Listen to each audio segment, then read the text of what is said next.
Jama'a assalamu alaikum, barkanmu da warhaka. Allah bai sako da wata cuta ba sai da ya saukar da maganinta. A Kano ne aka samu wani shahararren mai bada maganin gargajiya wanda ya ce ya samo sahihin maganin coronavirus, sannan kuma ya yi alkawarin cewa zai gabatar da shi a wannan juma'a.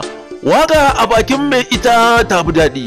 Ga malamin nan da kansa zai yi muku jawabi dalla-dalla da Hausa har da Turanci. Ni sunana Dr. Usman Abubakar Zakirai, a man with natural propensity, inner purity and outward glory cannot be stored into watertight compartment. The whole world is now talking about coronavirus everywhere, globalization. We as traditional herbalists have been in this business for more than 50 years. We produce different sort of medicine. The one that somebody having some cough, sneezing, etc., anything to do with respiratory tract infection, and so on. We have the medicine. We are the custodian of traditional medicine at the same time. We can give you the medicine, you try it and see how we can do it with it. It will, inshallah, cure that kind of virus you are talking about. Formally, when we talk of corona, we know that corona is something to do with the shaded portion that surrounded the moon, more especially during the rainy season. But now, yes, they are saying that corona is now virus and so on. Well, all we know that they are talking about flu. Assalamu alaikum wa rahmatullahi wa barakatuh. Sunana Dr. Usman Abubakar Zakirai. Mu masu maganin gargajiya ne, mun gada kuma ya gaje mu. Wannan ciwon da ake ta surutu a kai, mun riga mun san ba wani ciwo bane na a zo a gani. Abin da ake kira corona, mun sani idan wata ya fito yana daren 15 a sama, especially lokacin damuna, wannan shaded portion din da ya kewaya shi ne ake kira corona. Amma ni ban ga me ya haɗa corona da ciwo a nan ƙasa ba. Sun ga abin ko ya yi kama da corona ne virus.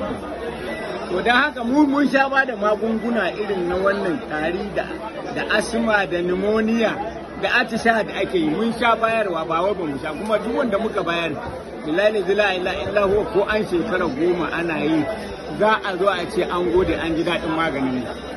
Ba wani abu ne ba, it's something to do with respiratory tract infection. Yawanci ma mura ce, tura nan da kake gani mura in ta sako su a gaba, wallahi tallahi ba sa kai labari. Misali, an taɓa yin turawa da suka zo nan ƙasar suka yi mana mulkin kai, kamar su Lord Lugard, su Mere Celeste, su Prince Harry da na Bageto, duk wayannan mutane duk da Zuma Kofolo, yawanci mura ce. Wannan magani yana buƙatar ya samu maganin na coronavirus.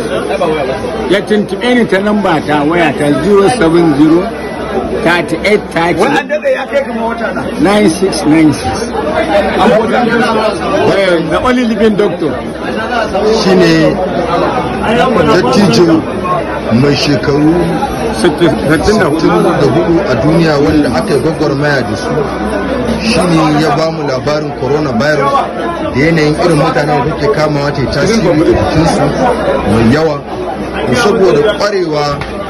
Saboda kwarewa irin ta dakta, yana sanar da mutanen duniya cewa duk wanda ke da bukatar wannan magani ranar juma'a a Farm Center masallacin Baballe zai saki wannan magani daga nan zuwa Italy, China, a zo a gwada zuwa Spain da sauran kasashen da suke da alaka da wannan cuta ta same su. Wannan daktar da kuke ganin sa a tsaye shi ke da wannan magani, kuma gwamnatin Najeriya da take ta kokarin a kuɗi a wannan ministry na lafiya domin a tafi aje a abun nan. Wa'annan mutane da muke da su a arewacin Najeriya suka san harkar maganin gargajiya, a neme su ne za su kawo ƙarshen wa'annan abubuwa. Salamu alaikum wa rahmatullahi ta'ala wa barakatuh.